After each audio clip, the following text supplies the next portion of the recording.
வணக்கம் பிரியமானவர்களே, யூனிவர்சல் ஆலயத்தின் கவலைப்படுவது நிறுத்துங்கள் இந்த நிகழ்ச்சிக்கு உங்களை வரவேற்கிறோம்.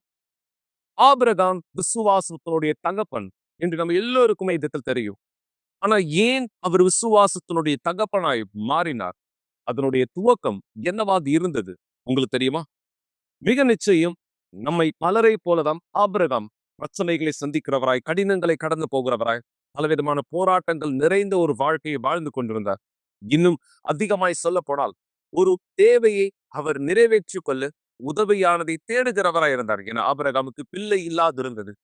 அப்படியான ஒரு சந்தர்ப்பத்திலே தேவன் தன்னை ஆபிரகாமுக்கு இடத்தில் வெளிப்படுத்தினார். அந்த நேரம் அவர் இன்னும் ஆபிராமா இடத்தில் இருந்தார்.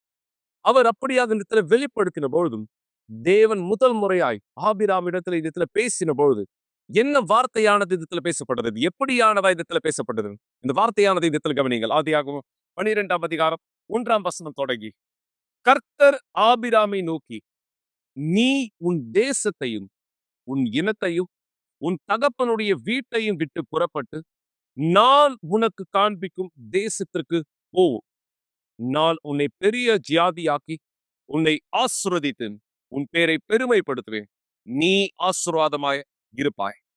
தேவன் முதல் முறையாக ஆபிராம் இடத்துல இந்த இடத்துல பேசிய போது அந்த நேரம் தேவன் யார் என்று இந்த இடத்துல ஆபிராமுக்கு தெரியாது. அவர் என்ன செய்வார் அல்லது என்ன செய்ய வல்லவர் என்பதும் இந்த இடத்துல தெரியாது.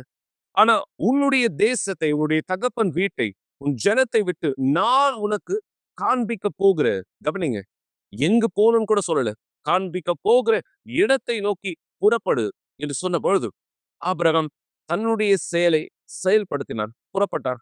இன்னொரு வார்த்தையிலே அந்த கீழ்ப்படிதலானது அங்கு நிரூபிக்கப்பட்டதும், எங்கு போகிறோம் என்று தெரியாது, ஆனால் புறப்பட்டார். தேவன் நம்மிடமிருந்து எதிர்பார்க்கிற பதில் என்ன? இந்த நாள் உங்க வாழ்க்கையை மாத்தணும்னு நீங்க விரும்புறீங்க. தேவன் அவருடைய வல்லமையை உங்களுடைய வாழ்க்கைக்குள்ளாக வெளிப்படுத்தணும்னு நீங்க இந்த இடத்துல விரும்புறீங்க. அவருடைய அதி அற்புதமான பதில்களுக்கான சாட்சிகளாய் நீங்க மாறுவது இந்த இடத்துல விரும்புறீங்க. சரியாக தேவன் நம் இடமிருந்து எதிர்பார்ப்பது இதுதான். நிபந்தனைகள் இல்லாத கீழ்ப்படிதல். தேவன் நமக்கான வழிநடத்துதலை கொடுக்கும் பொழுது அந்த வழிநடத்துதலிலே நான் அவருக்கு முழுமையாய் கீழ்ப்படிவதை தேவன் இந்த இடத்துல விரும்புகிறார். அப்படியான வழிகளை நாம் கீழ்ப்படியும் பொழுதும் தேவன் அதி அற்புதமான பதில்களை நம்முடைய வாழ்க்கையின் மீது நிஜமாக்குகிறவராய் இந்த இடத்துல இருக்கிறார். நீங்க சாட்சியிலே ஒவ்வொரு முறை மக்களுடைய பதில்களை இந்த இடத்துல பார்க்கும் பொழுது எப்படியாக இந்த பதில் கைப்பற்றப்பட்டது? தேவன் அவர்களை விசேஷமாய் பார்த்தாரா? அல்லது தேவன் அவர்களுக்கு விசேஷித்த சலுகை கொடுத்தாரா? அல்லது அவர்கள் சிறந்தவர்கள் மற்றவர்களை விடவா? இல்லை. விசுவாசமானது எங்கெல்லாம் வெளிப்படுத்தப்படுகிறதோ அங்கு தேவன் அவருடைய வல்லமையை வெளிப்படுத்துகிறவராக இருக்கிறார். இந்த நேரம் நீங்க ஒரு அருமையான சாட்சி இந்த இடத்துல பார்க்க போறீங்க. இந்த இளம் பெண்ணுடைய வாழ்க்கை துவக்கம் தொடங்கி இந்த சாட்சி நேரம் வரை எப்படியான கடினங்களை எல்லாம் இந்த இடத்துல கடந்து சென்றவராய் ஜெயித்தா என்பதை இவர் விவரமாய் இந்த இடத்தில் விளக்க அவருடைய வாழ்க்கையின் மாற்றத்தை உங்களோடு பகிர்ந்து கொள்ள இந்த இடத்துல இருக்கிறார். தேவனுடைய வல்லமை ஒரு நபருடைய வாழ்க்கைக்குள்ளாக வெளிப்படுத்தும் பொழுது மிக நிச்சயம் அந்த நபர் தேவனுடைய நிச்சயத்தின் உறுதியை தனக்குள்ளாய் பெற்றுக் கொள்வார். ஆபிராம் தேவனை முன்பு பார்த்தது கிடையாது. தேவன் யார், அவர் எப்படிப்பட்டவர் என்பது தெரியாது. ஆனால் விசுவாசத்தில் அவர் கீழ்ப்படிந்த பொழுது, தேவனுடைய வார்த்தைக்கு அவர் தன் செயலை எடுத்து வைத்த பொழுது அதி அற்புதமான பதிலை பார்த்தது போல இன்றும் விசுவாசத்தை எடுத்து வைக்கிற ஒவ்வொருவருக்கும் தேவன் பதிலானதை கொடுக்கிறார். அதனுடைய பலன் என்ன? நீங்களே இந்த சாட்சியிலிருந்து தெரிந்து கொள்ளுங்கள். சாட்சியை பாருங்க. வணக்கம். என் பேர் சுபாஷினி. சர்ச்சு போறதுக்கு முன்னாடி என் வாழ்க்கை ரொம்ப அழைக்கப்பட்டதா இருந்தது. எனக்கு சின்ன வயசுலேருந்து ஒரு வீசிங் ப்ராப்ளம் எனக்குள்ளாக இருந்தது. ஒரு 10 வருஷமா எனக்கு மூச்சு வாங்கிட்டே இருக்கும். எங்க அம்மா, எங்க அப்பா என்ன ஹாஸ்பிட்டலுக்கெல்லாம் கூட்டின்னு போவாங்க. ஆனா அது எனக்கு எதுவுமே சரியாவே இல்ல. நெறைய மாத்திரை குடுப்பாங்க. அத நான் போட்டுன்னே இருப்பேன். ஆனா எனக்கு மூச்சு வாங்குறது மட்டும் நிக்கவே இல்ல. ஒரு வாட்டி எங்க அப்பா எங்க அம்மா சண்டை போட்டுன்னே இருப்பாரு. "நீ உங்க பொண்ண ஹாஸ்பிட்டல் தான் கூட்டின்னு போற. ஆனா எதுவுமே சரியாக மாட்டேன்துன்ட்டு." எங்க அப்பா இதனாலேயே ரொம்ப அதிகமா குடிக்க ஆரம்பிச்சாரு. எங்க அம்மாக்கு, எங்க அப்பாவுக்கு அதிகமா சண்டை ஆகும். எங்க அப்பா ரோட்லயே எங்க அம்மா அடிச்சுட்டே இருப்பாரு. எங்களுக்குள்ளாக எங்க 3 பேருக்குள்ளாக ஒரு சமாதானமே இல்லாத மாரி தான் நாங்க இருந்தோம். எனக்கு நைட்ல இந்த மூச்சு வாங்கிட்டே இருக்கு. ஆனா தூக்கமே வராது. ஒரு பயமா இருக்கும். நான் இருப்பேனா, இருக்க மாட்டேனா, இறந்துடுவேனான்ட்டு அது நெறைய நான் யோசிச்சுட்டே இருப்பேன். ஏன்னா தூக்கம் இல்லாம ஒரு தனிமையில நான் இருந்தேன்.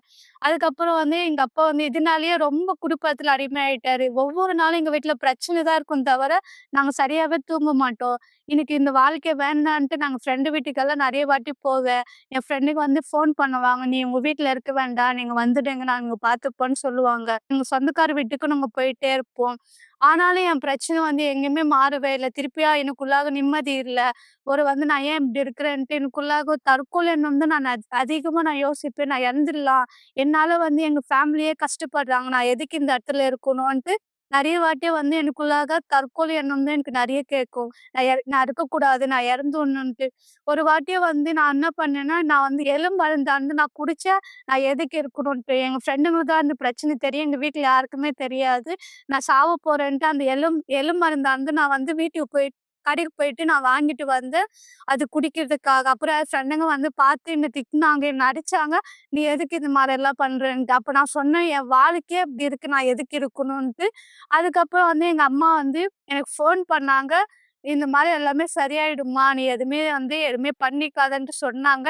நான் நம்பவே இல்ல. "நான் இறந்துருவேன்ம்மா. நீங்களே என்னால ரொம்ப சண்டை போட்டுக்கிறீங்க. வீட்ல வந்து நிம்மதியே இல்லன்ட்டு தான் நான் யோசிச்சுட்டு இருந்தேன்." அதுக்கப்புறம் எங்க அம்மா வந்து ஆ சர்ச்சுக்கு ஆரம்பிச்சாங்க. எனக்காக போனாங்க ஃபர்ஸ்ட்டு. என் பொண்ணு சரியாயிடும். இந்த மூச்சு பிரச்சனை வந்து இருக்கக்கூடாதுன்ட்டு எங்க அம்மா சர்ச்சுக்கு ஆரம்பிச்சாங்க. எனக்கு வந்து எங்க அம்மா நான் திட்டுவேன்ம்மா, "நீ எதுக்கும்மா போற அந்த இடத்துக்கு? நானே எதுவுமே மாறவே இல்ல. நீ அங்கெல்லாம் போகாதம்மான்ட்டு" நான் எங்க அம்மாவ வந்து திட்டிட்டே இருப்பேன். ஒவ்வொரு நாளும் நான் திட்டிட்டே இருப்பேன். ஆனா எங்க அம்மா வந்து என் பேச்சையே கேட்க மாட்டாங்க. அவங்க வந்து சர்ச்சுக்கு போவேன். இயேசு வந்து நம்மளுக்கு உதவி செய்வாங்கன்ட்டு சொன்னாங்க எங்க அம்மா. ஆனா என் ஃபோட்டோ, என் தண்ணி பாட்டில் எல்லாம் எடுத்துன்னு போவாங்க. எனக்காக வந்து சர்ச்சுக்கு வந்து ஜெபிப்பாங்க. என் பொண்ணு சரி பண்ணுங்க. என் பொண்ணுக்கு இந்த பிரச்சனை வரக்கூடாதுன்ட்டு எங்க அம்மா ஒவ்வொரு நாளும் வந்து ஜெபம் பண்ணே இருப்பாங்க. ஆனாலும் எங்க அம்மா வந்து நான் திட்டிட்டே இருப்பேன். "நீ போற ஆனா எதுவுமே மாறவே மாட்டேங்குது. நீ எதுக்கு போற? நீ போறதே வேஸ்ட்டு தான்ட்டு" எங்க அம்மாவ நான் வந்து அதிகமா திட்டுவேன். என் பேச்சு கேட்காம எங்க அம்மா வந்து அங்க சர்ச்சுக்கு போயிட்டே இருப்பாங்க. ஒரு நாள் வந்து எங்க அம்மா என்ன சும்மா கூப்பிட்டுனே இருந்தாங்க. "நீயும் வாடி சர்ச்சுக்கு வா. நீயும் சரியாயிடுவேன்ட்டு" சொல்லினே இருந்தா. நான் வரமாட்டேன். "நீ போறதுக்கு எதுக்கும்மா அவ்வளோ? நான் வந்தா என்ன ஆகுன்ட்டு" எங்க அம்மாவ நான் திட்டிட்டே இருப்பேன். இன்னொரு நாள் வந்து எனக்குள்ளாக ஒரு சத்தமானது, "நான் சர்ச்சுக்கு போலாம். நான் எதுக்கு இந்த மாரி இருக்கிறேன்? எங்க அம்மா தான் இவ்வளோ வாட்டி கூப்பிடுறாங்களேன்ட்டு." சர்ச்சுக்கு போனது எங்க அம்மாக்காக தான் நான் ஃபர்ஸ்ட்டு போயிட்டே இருந்தேன். ஒரு வாட்டி வந்து வெள்ளிக்கிழமையில நான் சர்ச்சுக்கு போனேன். வெள்ளிக்கிழமை போம்போது அந்த இடத்துல எனக்கு எதுவுமே புரியவே இல்ல. ப்ரேயர் பண்ணே இருந்தாங்க. விடுதலைக்காக ஜெபம் பண்ணாங்க. யார் வாழ்க்கையில வந்து ஒவ்வொரு பிரச்சனையும் சந்திக்கிறாங்கன்ட்டு ப்ரேயர் பண்ணே இருந்தாங்க. ஆனா வந்து எனக்கு எதுவுமே புரியாம தான் எங்க அம்மா பக்கத்துல உட்கார்ந்தேன். அதுக்கப்புறம் வந்து எனக்கு வந்து இந்த இடத்துக்கு வந்த உடனே ஒரு விடுதலைய வந்து நான் பார்த்தேனே. ஏன்னா 10 வருஷம் வீசிங் பிரச்சனை நான் சந்திச்சிருந்தேன். ஆனா டாக்டர் கிட்ட ஹாஸ்பிட்டலுக்கெல்லாம் போனேன். எனக்கு எதுவுமே ஆவல. எங்க அம்மா வந்து என் ஃபோட்டோ, என் தண்ணி எடுத்துன்னு வந்தாங்க வீட்டுக்கு. நானும் வெள்ளிக்கிழமையில போனேன்.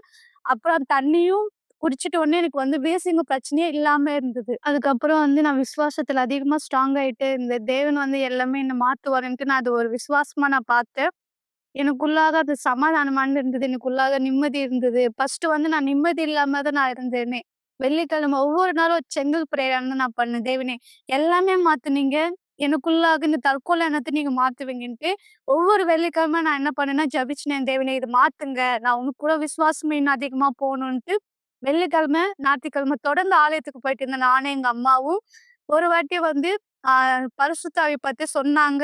எனக்கு அப்போ வந்து பரிசுத்த ஆவி யாருன்னு தெரியாம தான் இருந்தது. தெரியாம அந்த டைம்ல வந்து எனக்காக பேசுனாங்க.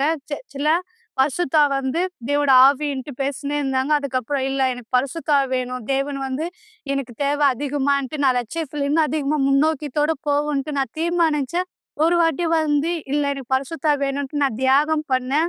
நான் வீட்டாண்டேருந்து தினமும் சர்ச்சுக்கு நடந்து வருவேன். தூரமா இருந்தாலும் நான் சர்ச்சுக்கு நடந்து வருவேன். தேவனே நீங்க எல்லாமே மாத்துனீங்க. எனக்கு வந்து உன்னோட பரிசுத்த ஆவி வேணும். இன்னும் அதிகமா உன்னோட விசுவாசத்திலும், ரட்சிப்பிலும் நான் வந்து முன்னோக்கியத்தோட போணுன்ட்டு நான் விசுவாசிச்சேன். அதுக்கு செயல்படுத்தினேன். அதிகமா பைபிள் படிச்சுன்னு இருந்தேன். அதிகமா ஜெபிச்சேன். தேவனோட ஆவி வேணுன்ட்டு, பரிசுத்த ஆவி வேணுன்ட்டு. அதுக்கப்புறம் வந்து நான் என் ஃப்ரெண்டுங்கலாம் வந்து எனக்கு வந்து தேவையில்லன்ட்டு நான் புரிஞ்சுக்கிட்டேன். அதுக்கப்புறம் தேவனோட விஷயம் தான் அதிகமா நான் கவனிச்சுன்னு இருந்தேன். தேவன் தான் எனக்கு முக்கியம். இவங்கலாம் யாருமே எனக்கு வேண்டான்ட்டு. தேவன் நோக்கி இன்னும் முன்னோக்கியத்தோட நான் போணுன்ட்டு நான் தீர்மானிச்சேன். பரிசுத்தாவி நான் கேள்விப்பட்டோனே, நான் பரிசுத்தாவிக்காக இன்னும் அதிகமா வாஞ்சையோட தேடணுன்ட்டு நான் நெனச்சேன். நைட்ல எல்லாம் ப்ரேயர் பண்ணுவேன். 3 மணிக்கு எழுந்து நான் ஜெபிப்பேன். தேவனே உன்னோட ஆவி வேணும். எனக்கு உன் பரிசுத்த ஆவி வேணுன்ட்டு. ஆனா சில டைம்ல எனக்குள்ளாக ஒரு சந்தேகமானது வரும். இவங்க என்ன பொய் சொல்றாங்களா? உண்மைய சொல்றாங்களான்னு தெரியலையே! பரிசுத்த ஆவின்னா யாரு? இது நடக்குமா? நடக்காதான்னு நான் ப்ரேயர் பண்ணே இருப்பேன். எனக்குள்ள ஒரு சத்தமானது வரும். நடக்காது. நீ ஜெபிக்கிறதே வேஸ்ட்டுன்ட்டு எனக்குள்ள சத்தமானது வரும். இல்ல தேவனே எனக்கு உன்னோட பரிசுத்த ஆவி வேணுன்ட்டு நான் முன்னோக்கத்தோட நான் ஜெபிப்பேன். இது வந்து நடக்காது. நான் ஜெபிக்கிறதே வேஸ்ட்டுன்ட்டு நான் அந்த குரல் வந்து எனக்கு கேட்டுட்டே இருக்கும். இல்ல தேவனே எல்லாரும் பரிசுத்த ஆவி தேடுறாங்க. எனக்கு உன்னோட ஆவி வேணும். நான் அத தெரிஞ்சுக்கணுன்ட்டு நான் அதிகமா தேவனுக்கிட்ட வந்து ஜெபிப்பேன். நான் ப்ரேயர் பண்ணுவேன். தேவனே உங்க பரிசுத்த ஆவி எனக்கு கிடைக்கணும். பரிசுத்த ஆவி இல்லாம நான் இருக்க போறது இல்லன்ட்டு நான் தீர்மானிச்சேன். ஒரு நாள் வந்து நான் வீட்டாண்டேருந்து தினமும் சர்ச்சுக்கு நடந்து போயிட்டே இருப்பேன். ஏன்னா பரிசுத்த ஆவி தான் எனக்கு முக்கியம். நான் தெரிஞ்சுக்கிட்டேன் அந்த டைம்ல என் ஆத்துமா வந்து தேவனுக்கிட்ட போணும். நான் வந்து இன்னும் அதிகமாக விசுவாசத்துல செயல்படணும்னு நான் புரிஞ்சுக்கிட்டேன். அதுக்கப்புறம் வந்து ஒரு நாள் வந்து நான் புதன்கிழமை பிரேயருக்காக நான் போனேன். அந்த டைம்ல வந்து நான் வந்து அதிகமா நான் ஜெபிச்சேன். தேவனே, நான் இவ்ளோ நாள் வந்து நான் தியாகம் பண்ணேன். காலையில 3 மணிக்கு எழுந்து நான் பிரேயர் பண்ணேன். வீட்டுக்கு நான் போம்போது உன்னோட பரிசுத்த ஆவியோட தான் நான் போணும். தேவோட ஆவியோட தான் நான் போணுன்ட்டு தீர்மானிச்சேன். அதுக்கப்புறம் எனக்குள்ளாக பரிசுத்த ஆவியானவர் இறங்க வந்தாரு. இது வந்து ஒரு உணர்ச்சி கிடையாது. நான் எதுவுமே உணர்வே இல்ல. தேவன் யாருன்ட்டு நான் உணர்வே இல்ல. ஆனா எனக்குள்ளாக அந்த உறுதியானது எனக்குள்ளாக இருந்தது. தேவோட ஆவி பெற்றுக்கிட்ட ஒரு உறுதியானது எனக்குள்ளாக இருந்தது. நான் இன்னும் அதிகமாக முன்னோக்கித்தோட போறேன். என் வீட்ல எவ்வளோ பிரச்சனை வந்தாலும், இன்னும் எதிர்த்து வந்தாலும், நான் வந்து பரிசுத்த ஆவியோட இன்னும் அதிகமா முன்னோக்கியத்தோட நான் போறேன். இனிமேலும் வந்து எனக்கு வந்து வியாதி பிரச்சனையே இல்ல. எனக்குள்ள தற்கொலை இல்ல. நான் வந்து சமாதானமா இருக்கேன். எனக்கு நிம்மதியா இருந்திருக்கு. ஃபர்ஸ்ட் வந்து நான் நிம்மதி இல்லாம நான் இருந்தேன். ஆனா இப்போ வந்து எனக்குள்ளாக சமாதானம் இருக்கு. நிம்மதி இருக்கு. தேவோட ஆவி, பரிசுத்த ஆவி எனக்குள்ள இருக்குன்ட்டு எவ்வளோ பிரச்சனை வந்தாலும் நான் எதிர்த்து போராடுறதுக்கு நான் தயாரா இருக்கேன். ஏன்னா, எனக்கு தேவோட ஆவியானது பரிசுத்த ஆவியானவர் என் கூட இருக்காரு. இன்னும் அதிகமா தேவனுக்கிட்ட நான் முன்னோக்கியத்தோட போறதுக்காக அந்த பலன் என்கிட்ட இருக்கு. மிக சரியாக மக்களையும் விசுவாசிக்கிற உங்களுடைய வாழ்க்கை மீது தேவன் எப்படியான காரியங்களை செய்ய விரும்புகிறார். குறிப்பாக நாளை தினம் உங்க எல்லோருக்கும் மிக தெளிவாய் தெரிந்த போல பிசாசுனுடைய எல்லா வேலைகளை எதிர்த்து நாம் போராடும்படியாக 8வது வாரத்தில் மீண்டும் ஆயுதத்தில் இணைய போகிறோம். ஆம், உங்களுடைய வாழ்க்கை மீது இருக்கிற எல்லா ஆவிக்குரிய சுவர்களும் தகர்த்து எறியப்படும்படியாக தேவனுடைய அதி அற்புதமான பதில்கள் உங்களுடைய வாழ்க்கை மீது நீங்கள் பெற்றுக்கொள்ள நாளை மாலை 7 மணிக்கு இந்த விசேஷித்த விடுதலைக்கான கூட்டத்திலே வரவேற்கப்படுகிறீர்கள். எந்த சூழ்நிலையிலிருந்து நீங்கள் விடுதலையாக்கப்படும், அசுத்தத்தினுடைய வேலைகளானது என்ன, அதை எப்படியாய் நாம் ஜெயிப்பது, நீங்க கற்றுக்கொள்ளக்கூடிய கூட்டமாக இந்த கூட்டமானது இருக்கும். ஒருவேளை நீங்க சில பிரச்சனைகளை பாதிக்கப்பட்டிருக்கீங்க, நீங்க தெரிந்து கொள்ள விரும்பினால் எது அசுத்தத்தினால ஏற்படுத்தப்படுகிற பாதிப்பு, இந்த அடையாளங்களின் பாருங்கள், நீங்கள் தெரிந்து கொள்ள முடியும். நீங்கள் இப்படியான பிரச்சனை சந்திக்கிற ஒருவராயிருந்தால் நாளை இதுதான் உங்களுக்கான கூட்டம். தேவனுடைய விடுதலையானதை பெற்றுக்கொள்ள இந்த வீடியோவை பாருங்கள் இப்பொழுது. உங்களால் தூங்க முடியவில்லை, ஆனால் அலாரம் ஆஃப் ஆகி விடுகிறது. பிற்பாடு மிக அலுவலான வேலையை செய்ய நீங்கள் தூங்குகிறீர்கள். ஏராளமான காஃபி, எனர்ஜி ட்ரிங்கை உட்கொண்டு அந்த நாளை நீங்கள் கடந்து செல்கிறீர்கள். இழந்தவராய் இப்படியாவது அவங்க வாழ்க்கை சென்ற வருடம் முழுவதும் இருந்தது. நாளை உறங்க முடியவில்லை என்பது சாதாரணமான ஒரு விஷயம் அல்ல. இது மாத்திரம் நீங்கள் சந்திக்கிற பிரச்சனைகள் அல்ல. வீட்டில் நீங்கள் பார்க்கிற அந்த நிழல்களை பற்றி என்ன சொல்வது? அப்படி அதிலிருந்து நீங்கள் விடுபட போகிறீர்கள். மீண்டும் நேற்று ராத்திரி உடலில் அழுத்தத்தை உணர்ந்தீர்கள். இருக்கப்படுவதை போல உணர்ந்தீர்கள். தூக்கத்திலே முரமானதை போல உங்களால் அசையவோ அல்லது கத்தவோ கூட முடியவில்லை. உங்கள் உயிரே கூட போகக்கூடிய அளவிற்கு காலை வேலை வருகிறது. மீண்டும் அலாரம் ஆஃப் ஆகிறது. நீங்கள் பரபரப்பான அலுவலை மீண்டும் துவங்குகிறீர்கள். இது பேசுவதற்கு மிக கடினமான ஒரு சூழ்நிலை. இந்த வழக்கமான தொடர்கதை விட்டு வெளியே வர வழி உண்டா? டிவி தானாகவே ஆஃப் ஆகி விடுகிறது. வீட்டில் தனியே இருந்தாலும் கூட யாரோ ஒருத்தர் உங்கள் பொருளை மாற்றி மாற்றி வைக்கிறார்கள். நீங்கள் ஆவிக்குரிய தாக்குதலுக்கு பாதிக்கப்பட்டுகிறீர்கள். இது 5வது தடவை இந்த மாதம் பதற்றத்திற்கான மாத்திரை வாங்க நீங்கள் மருந்து கடைக்கு சென்றது. இந்த மாதத்திலே அதிர்ச்சி தாக்குதலில் இருந்து உங்களை காத்துக் கொள்ளும்படி இறந்து போன குடும்ப ஒருத்தர் உங்களோடு பேசுவதை போன்ற குரல்களை கேட்கலாம். இது இனி உங்கள் வாழ்க்கையாய் ஒருபோதும் இருக்கக்கூடாது. ஒவ்வொரு வெள்ளிக்கிழமையும் எங்களோடு இணையுங்கள். இந்த தொடர் சங்கிலியில் ஆவிக்குரிய அழுத்தத்திலிருந்து விடுபட 282 அண்ணா சாலை, சென்னையில்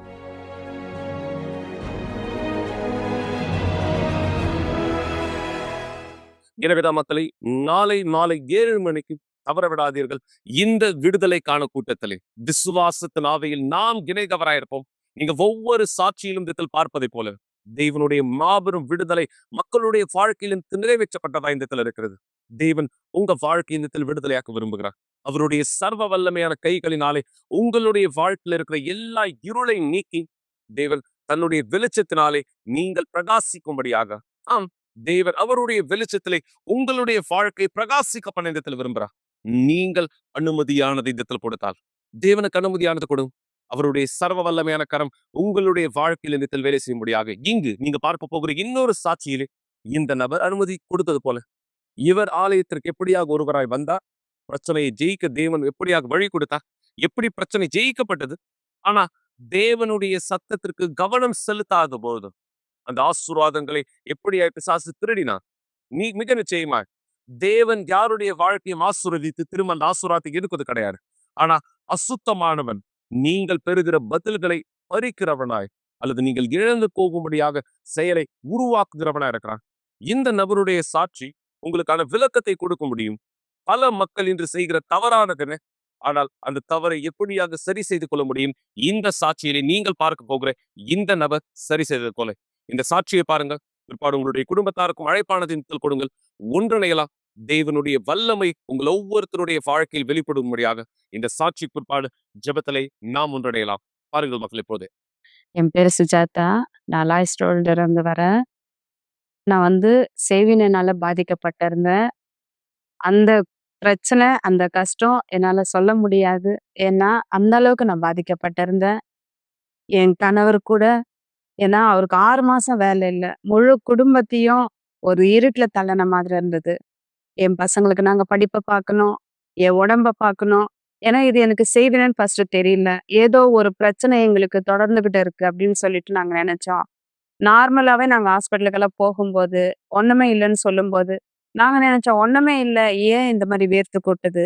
ஏன் இந்த உடம்பு நெளிஞ்சுக்கிட்டே போகுது? ஏன் இந்த அளவுக்கு நான் கஷ்டப்படுறேன்? ஒரு நாள் ஃபுல்லா தூங்குறேன், ஒரு நாள் ஃபுல்லா சாப்பிடுறேன். என்ன நடக்குதுன்னு எனக்கு தெரியல. என் வீட்ல இருட்டும்போது லைட் போட கூட ஆள் இல்லாம இருந்தது. ஏன்னா, என் பசங்க ரொம்ப சின்ன பசங்களா இருந்தாங்க. என்னால தாங்க முடியாத வலி. எந்த வலின்னா, ஏன் நான் இப்படி படுத்திருக்கேன்? ஏன் நான் இந்த மாரி இருக்கேன்னு சொல்லிட்டு என்னால எனக்கு ஒண்ணுமே சொல்ல எனக்கு தெரியல. என் கணவர் வேலைக்கு போகணும்னா, அவருக்கும் வேலை கிடைக்க மாட்டேங்குது. போற இடத்துல பேஷண்ட் டெத் ஆயிடுவாங்க. அவர் திரும்பி வரும்போது நெறைய பிரச்சனத்த நாங்க சந்திச்சோம். 1, 2ன்னு என்னால சொல்ல முடியாது. அந்த இடத்துல ஃபீஸ் கட்டணும், வாடகை கட்டணும், நாங்க சாப்பிடணும். நெறைய விஷயத்த நாங்க செய்யும்போது, அந்த இடத்துல நாங்க எம்ப்டியா இருந்தோம். எங்களுடைய பிரச்சனைக்கு சொல்யூஷனே இல்லாம தான் நாங்க சுத்திக்கிட்டு இருந்தோம். நெறைய ஆலயத்துக்கு போகும்போது, எனக்குள்ளாக இருக்கிற அசுத்தமோ, செய்வினையோ எதுவுமே வெளியில வராது. ஏன்னா, அந்த அளவுக்கு நாங்க பாதிக்கப்பட்டிருந்தோம். இதனால எனக்கு டிப்ரஷன் இருந்தது. எனக்கு என்ன நடக்குதுன்னு எனக்கு சொல்லக்கூட எனக்கு தெரியாம இருந்தது. எனக்கு நல்லா ஆனா போதும், நல்லா ஆனா போதும்ன்னு சொல்லிட்டு, நான் இதே யோசனையில இருக்கும்போது என் கணவர் சொல்லுவாரு, "உனக்கு ஒண்ணுமே இல்ல. நீ நீ நல்லா இருக்க. உனக்கு ஒண்ணும்" ஏன்னா எனக்கு ஒரு பரிதாபமான ஒரு நிலைமையில நான் இருக்கும்போது, அவர் வந்து எனக்கு தைரியம் குடுப்பாரு. இருந்தாலும் என் உடம்பு நல்லா இருந்தா தான் நான் தைரியமா நான் சொல்ல முடியும். நான் நல்லா இருக்கேன்னு சொல்லிட்டு. ஒவ்வொரு நாளும் இந்த நிலைமை நான் கடந்து போகும்போது, நான் நெனைப்பேன், "எனக்கு என்ன ஆயிடுச்சு? எனக்கு என்ன ஆயிடுச்சு? எனக்கு என்ன ஆயிடுச்சுன்னு" சொல்லிட்டு. அதுக்கப்புறம் தான் எனக்கு வந்து நம்ம வீட்டாண்ட ஒரு அம்மா சொன்னாங்க, "இந்த மாரி யுனிவர்சல் ஆலயத்த போய் பாருங்க. நீங்க அந்த ஆலயத்துல கண்டிப்பா நீங்க விடுதலை ஆவீங்க" அப்படின்னு சொன்னாங்க. ஆனா நான் சொன்னேன், "நான் நெறைய ஆலயத்துக்கு போனேன். ஏம்மா எனக்கு இன்னும் கிளியர் ஆகல? அந்த ஆலயத்துல மட்டும் எப்படி எனக்கு கிளியர் ஆகும்?" நான் கேட்டப்ப அவங்க சொன்னாங்க, "நீங்க ஒரு வெள்ளிக்கிழமை அன்னைக்கு சாயந்தரம் 7 மணிக்கு போய் நீங்க போய் அந்த இடத்துல போங்க. அந்த இடத்துல உண்மையாவே நீங்க விடுதலை ஆவீங்க" அப்படின்னு அவங்க சொன்னாங்க. அந்த இடத்துல நான் வரும்போது, என் பிள்ளைகள கூட்டிட்டு நான் வரும்போது, இந்த இடத்துல நான் நல்லா ஆவேனா எனக்கு தெரியாம அழுதுகிட்டே வந்தேன். இந்த இடத்துல உள்ள வரும்போதே எனக்கு ஏதோ ஒரு சமாதானம் எனக்குள்ளாக வந்தது. நான் உள்ள வந்தப்போ எனக்கு தெரியல. அந்த இடத்துல என்ன சொல்றாங்க? என்ன பேசுறாங்க? என்ன ஜெபிக்கிறாங்கன்னு கூட எனக்கு ஒண்ணுமே தெரியல. நான் நல்லானா போதும். நான் நல்லானா போதும். இந்த இடத்துல நான் நல்லா ஆவேனா? இந்த இடத்துல நான் நல்லா ஆவேனான்னு சொல்லிட்டு, நான் ரொம்ப கஷ்டப்பட்டேன். ஏன்னா, அந்த அளவுக்கு பாதிக்கப்பட்டு வந்தேன். நான் சுத்தாத இடமே இல்ல. நான் தெரியாத இடமே இல்ல. எந்த ஆலயத்துக்கு போனாலும் நான் சரி ஆகல. இனிமே நான் உயிரோட இருக்க மாட்டேன்னு சொல்லி தான் கடைசியா இந்த இடத்துக்கு நான் இந்த இடத்துல வந்தேன். வரும்போது அன்னைக்கு அந்த வெள்ளிக்கிழமை அன்னைக்கு உண்மையாவே அந்த இடத்துல ஜெபிக்கும்போது விடுதலை ஜெபம் நடந்துகிட்டு இருந்தது. அந்த இடத்துல ஜெபிக்கும்போது எனக்குள்ளாக இருந்த அந்த செய்வினை வெளியில போறது எனக்கு தெரிஞ்சது. எனக்குள்ளாக ஏதோ ஒரு மாற்றத்த அன்னைக்கே நான் பார்த்தேன். அந்த நிமிஷத்திலேயே நான் பார்த்தேன். அந்த நிமிஷத்துல நான் பார்க்கும்போது நான் நெனச்சேன், நான் உயிரோட தான் இருப்பேன். சாகப் போறதில்ல. ஏன்னா நான் நெனைக்கும் போதெல்லாம் என் பசங்கள அனாதையா நான் விட்டு சாகப் போறேன் அப்படின்னு நெனச்சேன். அந்த இடத்துல நான் வரும்போது, அந்த மரணம் என்ன வந்து இனிமே நெருங்காதுன்னு சொல்லிட்டு, உண்மையாவே இந்த இடத்துல எனக்கு விடுதலை கிடைச்சது. நான் வீட்டுக்கு போகும்போது என் கணவர் இடத்துல சொன்னேன். உண்மையாவே அந்த இடத்துல ஏதோ ஒரு மாற்றத்த நான் பார்த்தேன். ஏதோ ஒரு மாற்றத்த நான் பார்த்தேன். கண்டிப்பா பார்த்தேன். நீங்களும் வாங்க அப்படின்னு சொல்லும்போது, நெக்ஸ்ட் ஃப்ரைடே அவர் வரும்போது, இந்த இடத்துல அவரா சொன்னாரு, ஏதோ ஒரு மாற்றம் இந்த இடத்துல இருக்கு. ஆமா, நம்ப பார்க்காத ஒரு சொல்யூஷன் இந்த இடத்துல நம்மளுக்கு கிடைச்சதுன்னு சொல்லிட்டு, நாங்க வீட்டுக்கு போனோம். வீட்டுக்கு போன பிறகு எங்களுக்குள்ளாக நல்லா சமாதானம் இருந்தது, சந்தோஷம் இருந்தது. ஏன்னா, இந்த செவின வெளியில போயிடுச்சுன்னு சொல்லிட்டு. ஆனா, நாள் ஆக ஆக நாங்க வந்து ஆலயத்த விட்டு சில நாள் நாங்க வந்து எங்களுக்கு உடனே கிளியர் ஆயிடுச்சுன்னு சொல்லிட்டு, ஆலயத்த விட்டு நாங்க இருந்தோம். ஒரு 2 மாசம், 3 மாசம் நாங்க வரல. மறுபடியும் ஏதோ ஒரு அசுத்தம் எங்கள தொடுதுன்னு சொல்லிட்டு எங்களுக்கு தெரிஞ்சு போச்சு. என்ன அசுத்தம்? ஏதோ எனக்கு சொல்லவே தெரியல எனக்கு. இடுப்புல இருந்து கால் வரைக்கும் பயங்கரமா வலிக்கும். ஒரு ஆள் என் வெயிட்ல இருக்கிற ஒரு ஆள் என் மேல ஏறி உக்காந்த போல இருக்கும். ஆனா பார்த்தா கால் வீங்கல, இடுப்பு வீங்கல, ஒண்ணுமே இருக்காது. ஆனா அவ்ளோ வீக்கத்துல நான் அழுவேன். ஏன் இந்த மாரி இருக்குன்னு எனக்கு தெரியலன்னு சொல்லும்போது எங்க வீட்டுக்காரர் சொன்னாரு, "இனிமே ஆலயத்த விட்டு நீ தூரமா இருக்காத. அந்த இடத்துல விடுதலையானத நீ பார்த்தல்ல. நீ மறுபடியும் நம்ம ஃபேமிலியா அந்த இடத்துக்கு நம்ம போலான்னு" சொல்லிட்டு நாங்க மறுபடியும் வந்தோம். வரும்போது நான் பாஸ்டர் இடத்துல பேசினேன். "பாஸ்டர், எனக்கு விடுதலையானது நடந்தது. நான் நான் குணமாயி நான் வீட்டுக்கு போனேன். ஒரு 2 மாசம் நான் வரல. அதோட போயிடுச்சுன்னு நான் நினைச்சேன். மறுபடியும் டிஃப்ரெண்ட்டா ஒரு ஒரு வலி எனக்குள்ளாக வந்தது. என்னால தாங்க முடியல. எதனாலன்னு சொல்லும்போது, பாஸ்டர் என்கிட்ட பேசினாரு. "நீ மறுபடியும் ஞாயிற்றுக்கிழமை வாம்மா" அப்படின்னு சொன்னாரு. நான் ஞாயிற்றுக்கிழமை வரும்போது, இந்த இடத்துல பாஸ்டர் இந்த இடத்துல பேசினது, "உனக்குள்ளாக இந்த செய்வினை வருதுன்னா, உனக்குள்ளாக தேவ ஆவியானவர் இருக்கும்போது, இனிமே இந்த செய்வினை உன்னை தொடராது" அப்படின்னு சொன்னாங்க. அப்புறம் நான் வந்து ஞாயிற்றுக்கிழமை வர்றதுக்கு நான் டிசைட் ஆனேன். என் குடும்பத்தோட நாங்க ஞாயிற்றுக்கிழமை வரும்போது, உண்மையாவே எங்களுக்குள்ளாக இருந்த அந்த செய்வினை முழுமையா வெள்ளி, ஞாயிறு நாங்க வரும்போது முழுமையா எங்களுக்குள்ளாக கிளியர் ஆனது. ஆனா எனக்கு சொல்ல தெரியல. அவ்ளோ சந்தோஷம் எனக்குள்ளாக இருந்தது. எத்தன ஆலயத்தன சொல்லப்போனா நீலாங்கரை வரைக்கும் நாங்க போய்க்கிட்டு வந்தோம். இந்த இடத்துல குணமாகுமா? இந்த இடத்துல குணமாகுமா? இந்த இடத்துல தீர்க்க தரிசனம் வருமா? இந்த இடத்துல ஒரு போதகர் என் தலைமையில கை வைப்பாரான்னு. ஆனா இல்ல. இந்த இடத்துல வரும்போது யுனிவர்சல் ஆலயத்துக்கு வரும்போது, இனி மீண்டும் என்னிடத்துல செய்தின கிடையாது. பாஸ்டர் கிட்ட நான் பேசும்போது, "பாஸ்டர், நான் நல்ல குணமாயிட்டேன்" அப்படின்னு நான் சொல்லும்போது, பாஸ்டர் சொன்னார், "உனக்குள்ளாக பரிசுத்த ஆவியானவர் இருந்தா, இனிமே அது உன்னை தொடாது" அப்படின்னு சொன்னாரு. அப்போ மறுபடியும் நான் பிரேயர் பண்ணேன். தேவனே, எனக்குள்ளாக உம்முடைய ஆவி எனக்கு வேணும்னு சொல்லி. நான் பிரேயர் பண்ணும்போது ராத்திரி 1:30 மணிக்கு எந்திரிச்சு அழுது பிரேயர் பண்ணேன். இந்த வலி, இந்த வேதனை என்னால தாங்க முடியல. வெளிய ஒரு ஆள் எனக்கு செய்வினை செஞ்சா பரவால்ல. வீட்ல இருக்கிறவங்களே என்ன இந்த மாரி கஷ்டப்படுத்துறாங்க தேவனே. நீங்க எனக்குள்ளாக வரலன்னா, என்னால எப்படி இந்த விஷயத்த நான் ஜெயிக்க முடியும்?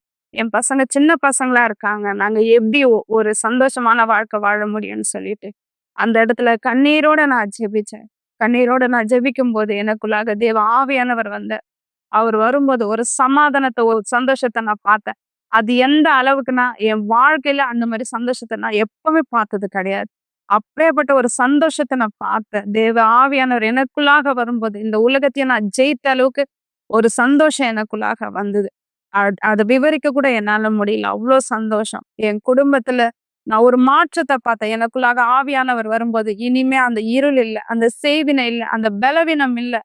நான் ரொம்ப சந்தோஷமா இருந்தேன்.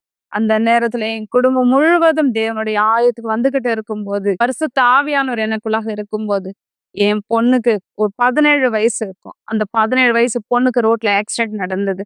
பாப்பா ரோடு கிராஸ் பண்ணும்போது, ஒரு ஷேர் ஆட்டோ மாரி வந்து, அந்த ஷீட் கட்டிக்கிட்டு வந்து என் பொண்ணுடைய கழுத்துல விழுந்து, ஒரு துளி, ஒரு நூல் அளவுல அவ இறக்க வேண்டியதா இருந்தது. அந்த இடத்துல எ எங்க பாப்பாவ இன்னொருத்தவங்க கூட்டிட்டு போயிட்டு ஹாஸ்பிட்டல்ல போட்டாங்க. எனக்கு தெரியாது.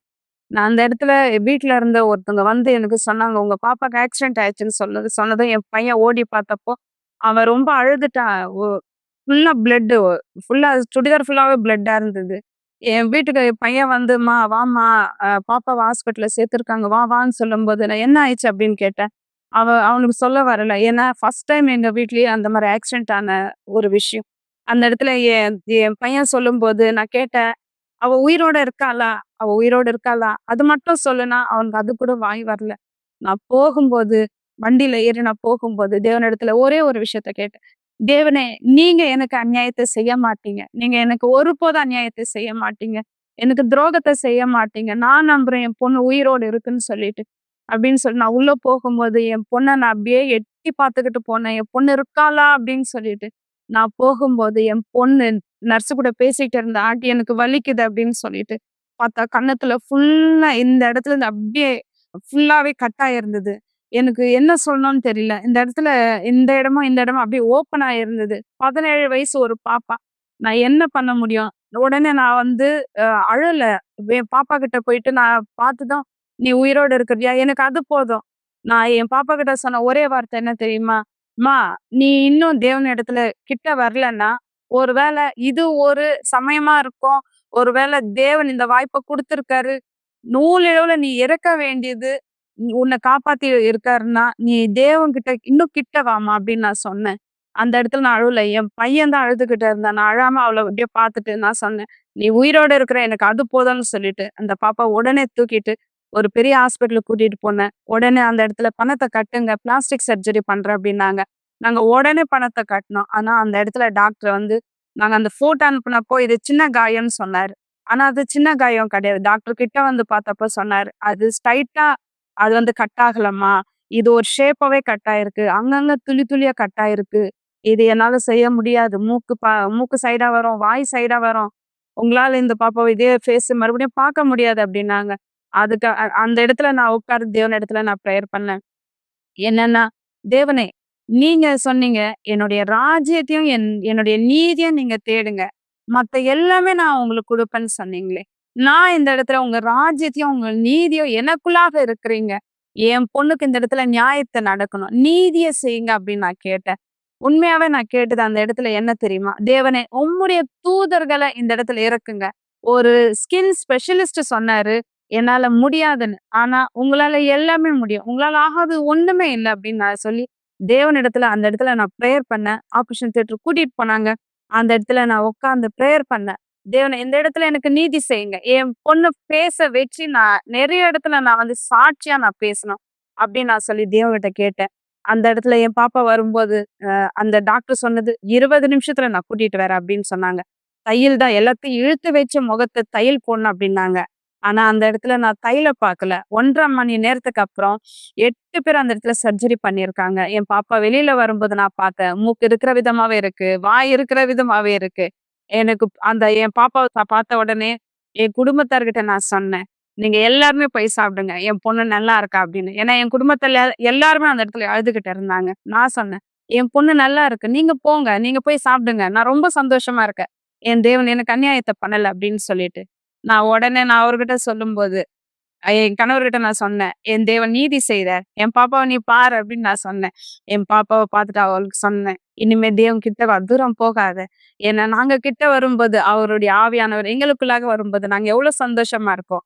இன்னைக்கு நீ இறக்க வேண்டிய நிலைமை. ஆனா உன்னை உயிரோட குடுத்திருக்காங்க. அதனால நீ இனிமே தேவனை விட்டு விலகி போகாதம்மா" அப்படின்னு சொன்னேன்.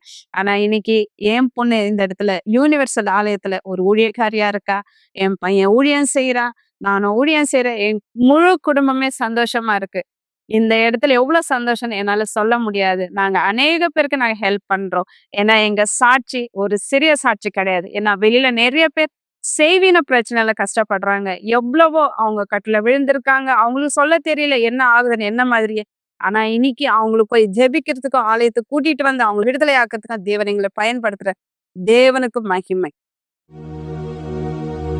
ஒரு கிளாஸ் தண்ணீரை ஆயத்தப்படுத்திக் கொள்ளுங்கள் அல்லது தொலைக்காட்சிக்கு அருகாமையிலே வாருங்கள். இந்த நேரம் உங்களுக்கான ஒரு சிறப்பு ஜெபத்தை நாம் செய்ய போகிறோம். எங்கள் ஆண்டவராகிய இயேசுவே, என் தேவாவியானவரே, இதோ இந்த நேரம் இந்த மக்கள் வாய்ப்பானதை உடையவராய் இந்த இடத்தில் இருக்கிறார்கள். யாரெல்லாம் இந்த நிகழ்ச்சி இப்பொழுது பார்த்து கொண்டிருக்கிறார்களோ இவர்களுக்கு வாய்ப்பு கொடுக்கப்பட்டதா இருக்கிறது. இவர்களுடைய வழிகளில் இருக்கிற எல்லா அசுத்தமான காரியங்களை நீர் நீக்க இந்த இடத்தில் தயாராகிறீர்கள். இனாண்டவராக இயேசுவே, என் தேவனை, ஆபிரகாம் இடத்துல நீர் பார்த்ததில் தான் கீழ்ப்படுகிற விசுவாசம், நிபந்தனைகள் இல்லாமல் என் தேவனை இதே விசுவாசமானதை தான் இன்று நீர் எங்கள் மத்தியில் இருந்து எதிர்பார்க்கிறேன். என் தேவனை, யாரெல்லாம் இந்த விசுவாசத்தை செயல்படுத்த தயாரா இருக்கிறார்களோ, யாரெல்லாம் இந்த விசுவாசத்தினுடைய பதிலை பெற்றுக்கொள்ள தயாரா இருக்கிறார்களோ, இன்றைய குறிப்பாய் நாளை மாலை 7 மணிக்கு இவர்கள் எங்களோடு இணைந்திருக்கும் பொழுது இந்த மாபெரும் விடுதலைக்கான கூட்டத்தில் கூட விடுதலையை இவர்கள் பெறட்டும். எல்லா அசுத்த வேலைகளிலிருந்து, எல்லா இருளிலிருந்து, எல்லா சாபங்களிலிருந்து இவர்களுடைய வாழ்க்கையானது விடுதலையாக்கப்பட்டு உம்முடைய நாமம் பரிசுத்தப்படும்படியாய் இவருடைய வாழ்க்கை திரும்பட்டும். இயேசுவின் தேவனை, யாரெல்லாம் இந்த நேரம் மன அழுத்தத்தில் இருக்கிறார்களோ, யாரெல்லாம் இந்த நேரம் பயத்திலும் கவலைகளிலும் பதட்டத்திலும் இருக்கிறார்களோ, யாரெல்லாம் ஒரு விதமான தனிமை உணர்வை சந்திக்கிறவராய், அடுத்து என்ன செய்வது என்று வழி தெரியாதவராய் இருக்கிறார்களோ, இதோ என் தேவனே, இவர்களுக்கு உடைய வழி நடத்துதல் இந்த இடத்தில் கிடைக்கும். இந்த எல்லா சூழ்நிலைகள் இந்த இடத்தில் ஜெயிக்க நீர் உதவி செய்கிறார்கள். இது எல்லா அசுத்த வேலைகளிலிருந்து இவருடைய வாழ்க்கையானதை நீர் விலக்கி பாதுகாக்க தயாராக இருக்கிறீங்க என்பதை இவர்கள் புரிந்து கொள்ளட்டும். இந்த விசுவாசத்தில் கீழ்ப்படியட்டும். இவர்களின் ஒரு வீட்டையும் ஆசீர்வதிக்கிறேன். உங்களுடைய சர்வ வல்லமையான கைகளில் ஒப்படைக்கிறேன். எங்கள் தேவனும் சர்வ வல்லவருமா இருக்கிற ஆண்டவராகிய இயேசு கிறிஸ்துவின் பெயராலேயும் ஆமென். ஆமென். தேவன் உங்கள் வாழ்க்கையை வழி நடத்தட்டும், ஆசீர்வதிக்கட்டும். மறக்காதீர்கள், நாளை இந்த விசுவாசத்தின் விடுதலை காணப்பட்டது எங்களோடு ஒன்றிணைங்கள். தேவனுடைய நாம் உங்களுடைய வாழ்க்கையில் பரிசுத்தப்படும்படியான சாட்சிகளை நீங்கள் கைப்பற்றும்படியாக இயேசுவின் பெயராலே சென்று வாருங்கள். நாளை ஆலயத்தில் அல்லது நிகழ்ச்சியில் மீண்டுமாய் சந்திக்கிறேன் மக்களை.